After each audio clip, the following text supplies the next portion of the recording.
Сәлем достар, біз бүгін сіздерменен prefixes және suffixes тақырыптарын үйренетін боламыз. Prefixes бұл жерде сөздің алдында жалғанып, сөздің бастапқы мағынасын өзгертіп жібереді. Мысалы үшін, бастапқы сөз happy болса, сөздің басына on қосамыз да, сонымен unhappy болады. Яғни happy бақытты, unhappy бақытсыз. Жаңа сөз, екі түрлі сөз. Cultural, multicultural. Work, жұмыс, over, алдына қоямыз. Overwork, шамадан көп жұмыс. Space, ғарыш, cyberspace. Яғни киберкеңістік. Space, кеңістік, cyberspace, киберкеңістік. Market, базар, супермаркет, жаңа сауда орталығындағы базар, маркетті айтамыз. Осылай сөздің басына жалғау сияқты болып жалғанады да, сөздің бастапқы мағынасын ауыстырып жібереді. Яғни сөздің алдына жалғанады екен. Префиксіз сөздің алдында жалғанады. Көп деген префиксіздер бар. Қазір оны сіздерге көрсететін боламын. Ал suffixes ол сөздің соңына жалғанатын жұрнақтар. Мысалы үшін child, бала, оған ish жұрнағын жалғайтын болсақ, childish, бала секілді, өзін бала секілді ұстайды. Балаша деп атады ғой. Детский понятие деген сияқты, сол ғой. Work, жұмыс, жалғауын жалғанады да, worker, жұмысшы. Жұмысшы. Екі түрлі сөз, иә? Taste, вкус дейді ғой, бір нәрсенің дәмі. Ал tasteless, дәмсіз деген мағынаны білдіреді. Idle, пұт, idolize, пұтқа табыну. Осылай кете береді. Яғни suffixes сөздің соңында жалғанатын жұрнақтарды айтамыз, сөздің соңында. Қараңыздар, мына жерде prefixестен сөздің басында жалғанады. Legal, мысалы заңды, illegal, заңсыз.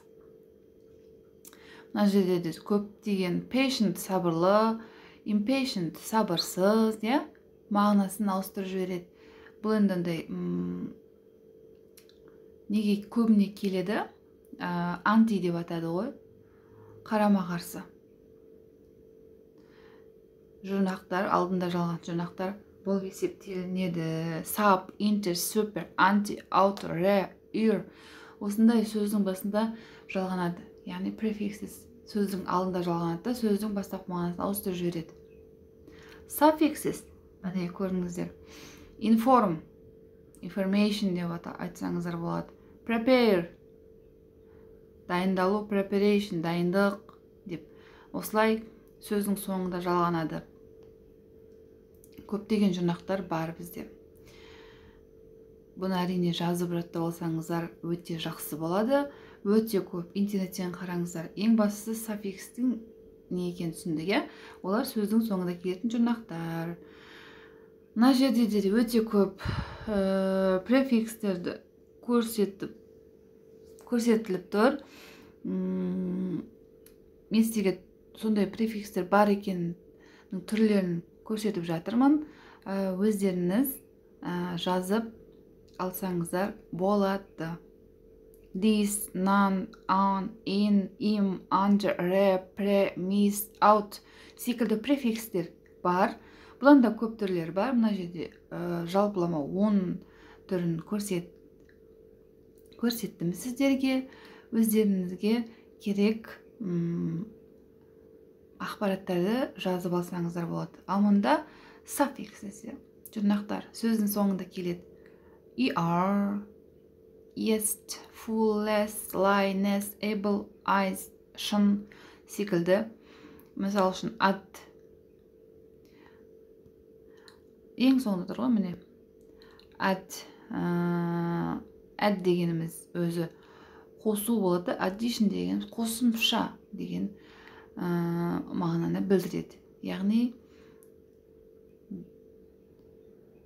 бастапқы мағынасы бөлек, жалғанғаннан кейін кішкене бөлек. Sing өлең, singer әнші, speak сөйлеу, speaker жаңағы speaker дейді, сөйлейтін адамды айтады. Міне осылай кете береді. Сөздің соңында жалғанады. Ең бастысы қай сөзге қандай жұрнақ жалғанатынын жаттап алуларыңыз керек. Осы префиксис пен суффиксис айырмашылықтары осы. Жалпы менің YouTube каналымда жазыла кетіңіздер, YouTube каналыма тіркеле кетіңіздер. Алдағы уақытта тағы да сіздерге керекті грамматикалық тақырыптарменен бөлісетін боламыз. Білімдеріңіз арта берсін. Оқыған озады. Келесі кездескенше.